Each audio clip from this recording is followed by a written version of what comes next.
नमस्ते बच्चों, ज्ञान मंत्र में आप सबका स्वागत है। आज हम कक्षा 6 का पाठ 5 कर रहे हैं, अक्षरों का महत्व। यहाँ पे आपको अक्षरों के महत्व के बारे में बताया जाएगा कि हमारे लिए अक्षर क्यों आवश्यक है और इनका हमारी जिंदगी में क्या महत्व है।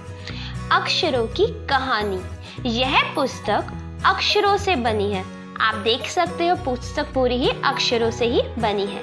सारी पुस्तकें अक्षरों से बनी है। तरह तरह की पुस्तकें, तरह तरह के अक्षर। आपने देखा होगा कि अक्षर कितने प्रकार के होते हैं जिनसे हम पूरी की पूरी बुक लिख पाते हैं। या आप कॉपी में लिखते हो, कैसे लिखते हो? अक्षरों के द्वारा। अगर अक्षर ही नहीं होंगे तो क्या आप लिख पाओगे? बिल्कुल भी नहीं। आप कुछ पढ़ पाओगे? वो भी नहीं हो सकता।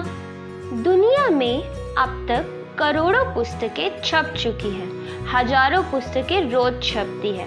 तरह तरह के अक्षरों में हजारों की तादाद में रोज ही समाचार पत्र छपते रहते हैं। इन सब के मूल में है अक्षर। हम कल्पना भी नहीं कर सकते कि यदि आदमी अक्षरों को ना जानता तो आज इस दुनिया का क्या हाल होता। बिल्कुल बच्चों, अगर आज हमें अक्षरों का ज्ञान नहीं होता तो क्या हमें आसपास की जानकारी मिल पाती?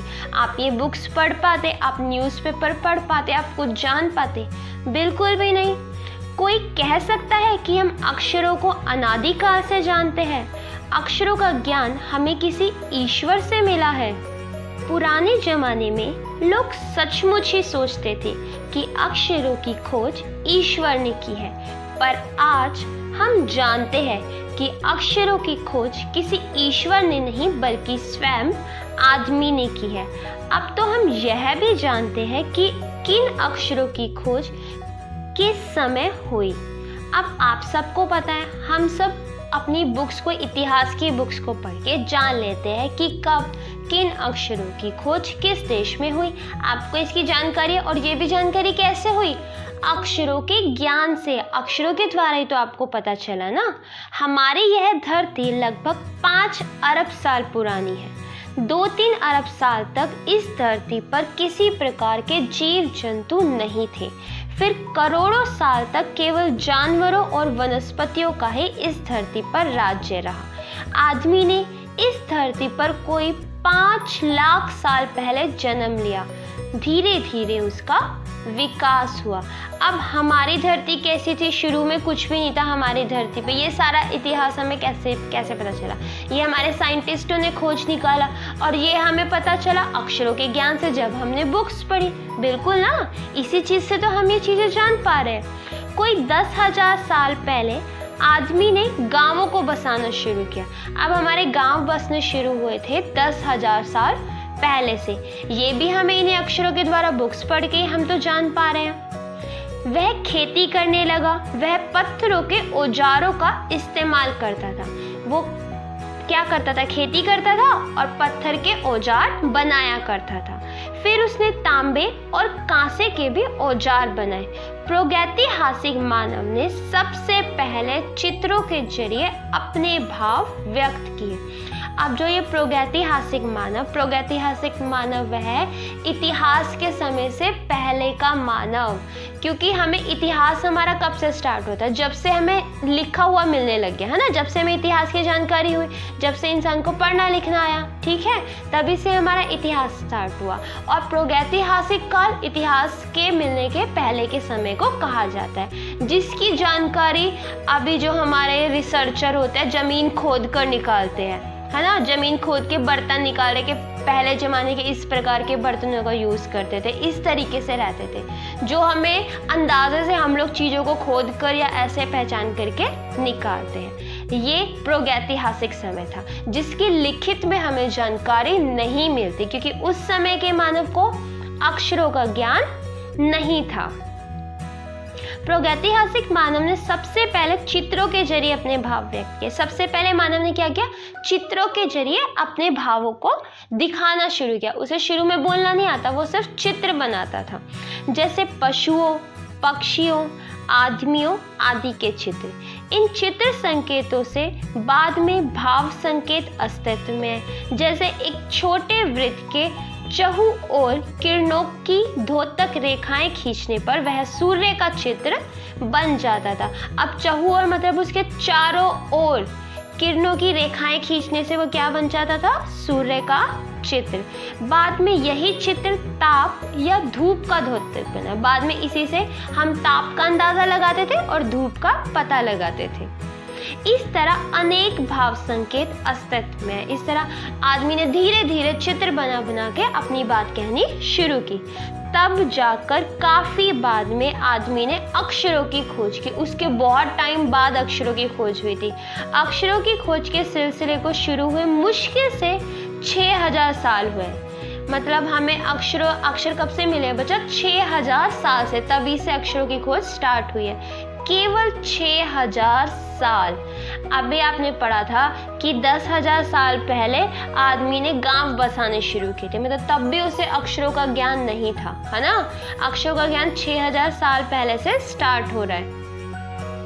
अक्षरों की खोज के साथ एक नए युग की शुरुआत हुई। जैसे अक्षरों की खोज है उसके साथ साथ एक नए युग की शुरुआत हुई। आदमी अपने विचार और अपने हिसाब किताब को लिख कर रखने लगा। जब उसे अक्षरों का ज्ञान हो गया, उसने लिखना शुरू कर दिया और अपने हिसाब किताब को लिखने लगा। तब से मानव को सभ्य कहा जाने लगा। तब से मानव को हम सभ्य कहते हैं कि इसे हर चीज का ज्ञान है। आदमी ने जब से लिखना शुरू किया तब से इतिहास आरंभ हुआ। बिल्कुल, इतिहास तो तभी से आरंभ हुआ जब से मानव ने लिखना शुरू किया। तब से हमें पता चला कि उस समय में क्या हुआ था। अब पृथ्वीराज चौहान के समय में क्या हुआ था हमें कैसे पता चलता है? उस टाइम की बुक्स पढ़ के ही तो हमें पता चलता है जो उस समय लिखी गई थी। किसी भी कौम या देश का इतिहास तब से शुरू होता है जब से आदमी के लिखे हुए लेख मिलने लग जाते हैं। इस प्रकार इतिहास को शुरू हुए मुश्किल से 6000 साल हुए हैं। उसके पहले के काल को प्रागैतिहासिक काल यानी इतिहास के पहले का काल कहते हैं। मतलब लिखने से पहले के काल को क्या कहते हैं? प्रागैतिहासिक काल या इतिहास के पहले का काल। अतः हम देखते हैं कि यदि आदमी अक्षरों की खोज नहीं करता तो आज हम इतिहास को ना जान पाते। अगर अक्षरों की खोज नहीं होती तो हमें कभी नहीं पता चलता कि हमारा इतिहास क्या था, पहले जमाने में लोग कैसे रहते थे, कैसे खाते थे, क्या करते थे। ठीक है ना। हम यह ना जान पाते कि पिछले कुछ हजार सालों में आदमी किस प्रकार रहता था, क्या क्या सोचता था, कौन कौन राजा हुए इत्यादि, है ना। कौन सा राजा किस समय हुआ ये हमें कैसे पता चला? अपने इतिहास को पढ़ के ही तो हमें पता चलता है। हम तो उस समय नहीं थे, बिल्कुल ना। हमें कैसे पता चला? हमने अपनी बुक्स में पढ़ा है, उसी से हमें जानकारी मिली है। अब ये बुक्स कहाँ से आई? जो उस समय के लोग थे राज दरबार के, उस समय के कवि हुआ करते थे, लेखक हुआ करते थे, उन लोगों ने ये लिखी थी। अक्षरों की खोज मनुष्य की सबसे बड़ी खोज है। अक्षरों की खोज सीरियसली सबसे बड़ी खोज है। इसी के द्वारा हमें हर चीज का ज्ञान होता है। अक्षरों की खोज करने के बाद ही मनुष्य अपने विचारों को लिख कर रखने लगा। इस प्रकार एक पीढ़ी के ज्ञान का इस्तेमाल दूसरी पीढ़ी करने लगी। अब पुरानी पीढ़ी में क्या उन्होंने खोज की, ये नई पीढ़ी को कैसे पता चला? क्योंकि उन्होंने बुक्स लिखी। अब देखो बच्चों, हमारे साइंटिस्ट कोई खोज करते हैं। अब इस खोज का लाभ हमारी आने वाली सभी पीढ़ियों को होने वाला है। कैसे होगा लाभ? क्योंकि वह अपनी खोज का पूरा ब्यौरा लिख रहे हैं, है ना, लिख रहे हैं, जिसके कारण आगे वाली पीढ़ी को भी उसका लाभ होगा। वो उसे पढ़कर वो भी उस खोज का लाभ उठा सकेगी। अब शुरुआत में कितनी सारी चीजें नहीं थी। जब मानव की शुरुआत थी, कार थी नहीं थी, आग था, कुछ भी नहीं था। खेती कैसे की जाती, इसकी नई नई तकनीकें कैसी होती है। अब इन सब की खोज तो धीरे धीरे हुई, लेकिन इन खोजों के बारे में जब लिखने लग गए तो आगे की पीढ़ी से सीखती चली गई और उसे इसका लाभ होता चला गया। अक्षरों की खोज करने के बाद पिछले 6000 सालों में मानव जाति का तेजी से विकास हुआ। जब से अक्षरों की खोज होनी शुरू हुई, मानव का विकास तेजी से होने लगा, क्योंकि जितनी भी पुरानी खोजें थी उसे आसानी से मिल गई और नई खोजों के लिए उसके पास टाइम आ गया।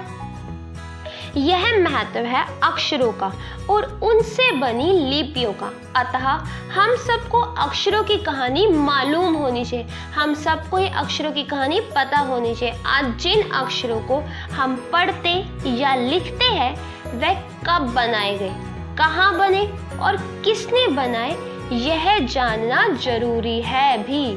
बच्चा ये चीज़ें आपको पता होनी चाहिए कि अक्षर किस प्रकार बने, कैसे बनाए गए, कैसे उनकी खोज हुई, कैसे कैसे विकास होके वो आज के रूप में हमें प्राप्त हुआ। हमें तो अभी पका पकाया मिल रहा है, लेकिन आप सोचो जब शुरुआत में अक्षरों की खोज की गई थी, शुरू के अक्षर ढूंढे गए थे कि इस चीज़ के लिए ये वाला अक्षर बेस्ट है, कैसे उन्होंने खोज की होगी, कैसे उन्होंने कितना दिमाग चलाया होगा कि एक अक्षर दूसरे से भिन्न नजर आए, कि आप हर चीज़ पढ़ सके, लिख सके।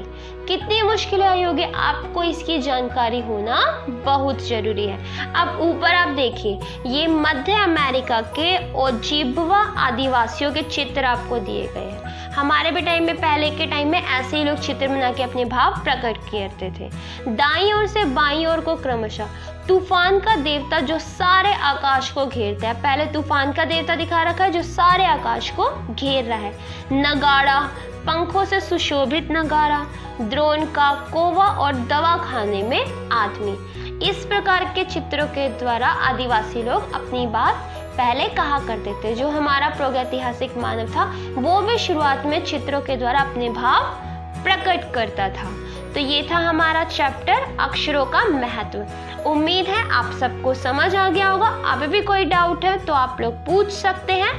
अगर वीडियो अच्छी लगी हो तो वीडियो को लाइक जरूर करना और चैनल को सब्सक्राइब करना मत भूलना। धन्यवाद।